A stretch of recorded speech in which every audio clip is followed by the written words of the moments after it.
Home to the state's only surviving amusement park, site of an abolitionist town experiment, and a county seat known as Out Wayne. I'm Wayne Worth, and you're watching On the Road in West Virginia, R55 Counties, Wayne County.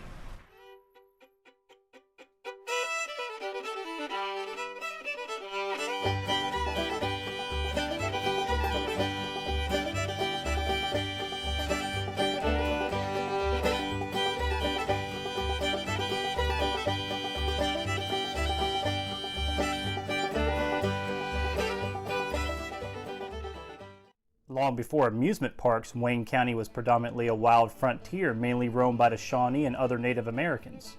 Many of the natives used the Big Sandy River as a transportation route into Kentucky and southern Virginia, which made early white settlement nearly impossible. However, by the late 1790s, what we today call Fort Gay would see the first permanent white settlement. Now, development in the county during the first half of the 1800s was pretty slow, as many settlers were mainly self-sufficient farmers. However, things started to soon heat up after the county's creation in 1842. Well, many of the established settlers in the southern end of the county, which was Cabell County at the time, didn't like the fact that they had to travel all the way to Barboursville for court. Now, you have to remember that this was during a time where there were no roads, no automobiles, and traveling 10 miles is considered a day trip. After their petition was granted to form a new Wayne County, the same day the town of Trouts Hill was established, and guess who the lucky soul was to make their home their very first courthouse? You guessed it, Abraham Trout. Abe was smart though, and soon after deeded 1 acre of his land for the construction of a more formal courthouse. Much of the growth that Wayne County experienced after its inception happened in the northern end of the county, and it wasn't because of a major railroad, but due to an experiment. The establishment of Cerrito in 1857 by Massachusetts Congressman Eli Thayer was to prove that industry can thrive in the South without slave labor. It's been said that this new experiment brought about 500 settlers from New England to Cerrito, and many small industries developed in the new town. During the Civil War, Cerrito was even a stronghold for the Union, as the town was used as a headquarters for the 5th West Virginia Infantry. However, shortly after the Civil War, Eli's experiment started to see some real rough times, especially financially, as many of the industries failed, which led to an exodus of most of its original settlers. Many other parts of the county would take off economically after the Civil War with the coming of the railroad, and also the rapid growth that their neighbors to the north were experiencing. The founding of Huntington and the coming of the N&W Railroad through Wayne County, which is today the Norfolk Southern, accelerated the growth of industries to the likes of coal and timber. Now, East Lynn became one of the early centers of the coal boom in Wayne County, and what is interesting is that the town even changed its name from Atkins Mill to East Lynn, which at the time was named after a local coal manufacturing company, as a means to entice the N&W Railroad to run a line through town. The N&W would also bring development to many towns along the Big Sandy River before reaching its final terminus at Canova in 1890. And we surely can't forget about the timber industry, which played a major role in Wayne County's economy. Even before the railroad, logs were floated down both the mighty 12-pole and Big Sandy to market in Cerrito and Catlettsburg, Kentucky. To make a long story short, between the years of 1870 and 1900, the county's population rose by 16,000. Now, the Great Depression had a devastating impact on many communities across our nation. However, the Great Depression also gave birth to the Civilian Conservation Corps, a program which the southern end of the county would reap the benefits of for years to come.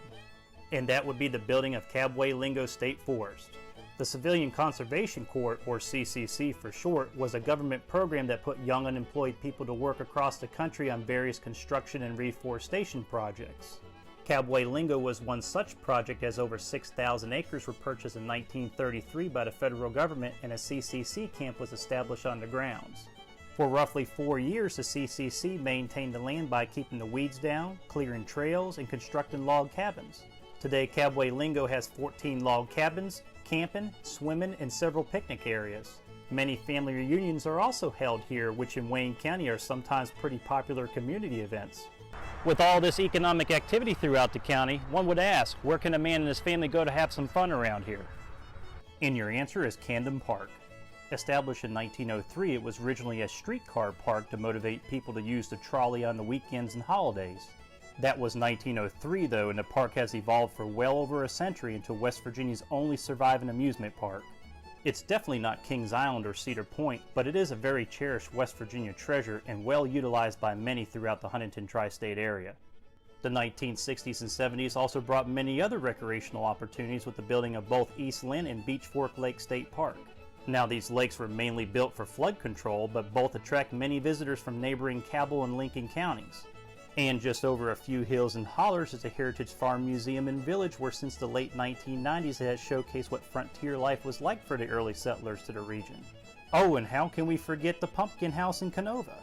Now, most of us know Canova as this big railroad town which was once the intersection of three major rail lines, the B&O, the C&O, and the N&W. But since 1978, a local resident has used his home every October as a pumpkin display. Today, the Pumpkin House has become so popular that people across the country even volunteered their time in carving nearly 3,000 pumpkins. Sadly, the Cerrito and Canova area would also be the site of a tragedy that will be remembered for generations. On the night of November 14, 1970, the Marshall University football team was returning home after losing a game to East Carolina. On the plane's final approach to Tri-State Airport, it crashed into a hillside less than a mile from the runway. All 75 passengers and crew were killed, which included 37 players. The whole region was devastated as the university even struggled with the decision to continue the football program. With the sheer determination of a few players who were not on the flight and a lot of soul searching from the Marshall community, the football program rose from the ashes and continued on. Though it took many years to rebuild into a college football contender, by the 1990s the Marshall football program was a championship program. However, every student who ever attends Marshall, whether a football fan or not, is always indoctrinated with the memory of the 75 people who lost their lives on that rainy November night in 1970. Now, Wayne County today still benefits from its close proximity to Huntington, which is our state's second largest city. This is especially evident in the northern communities of La Valette and the Cerrito and Canova area.